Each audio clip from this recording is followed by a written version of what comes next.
Today we've come back down to the Blast Furnace 5 life extension project. In the last few days there's been some significant activity down here, not least, as you can see behind me, the removal of the downcomer. In the next few days the new downcomer is also going to be put in place and lifted as another significant and visible step in the project.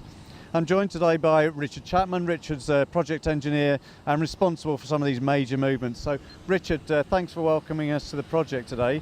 Tell us a bit about what's involved in taking a 100+ ton downcomer off a blast furnace. So we've brought in a special crawler crane to take the load, to get the reach, to get the downcomer section down. So the crane we've got has got a 120 metre boom. So we've had a 500 ton crane assembling the sections of the boom over in the assembly area, and then we've done a lot of work in advance then to prepare the assembly area, stone up the iron road so we've got a safe route through to site the crane.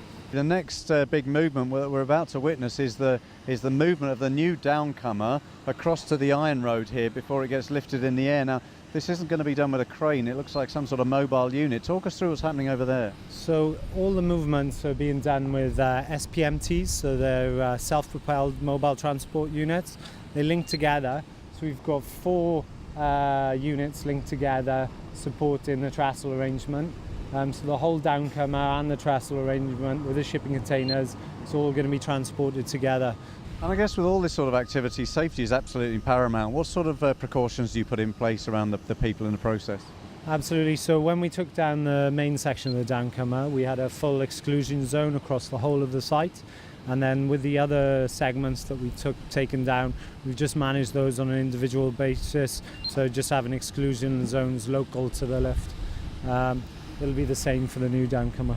What happens once it gets lifted up to the furnace? How do they fit it to the furnace?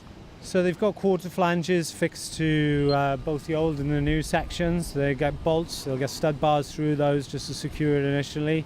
Once they've got enough bolts in, then they can release the load and then they can weld it into position. So there we are, lots going on down the furnace, still lots to happen. It's going to be visible from around the site and outside, visible and significant progress, and I think everyone will be pleased to see the new downcomer in place. So, Richard, thanks very much for having us. Thank you very much.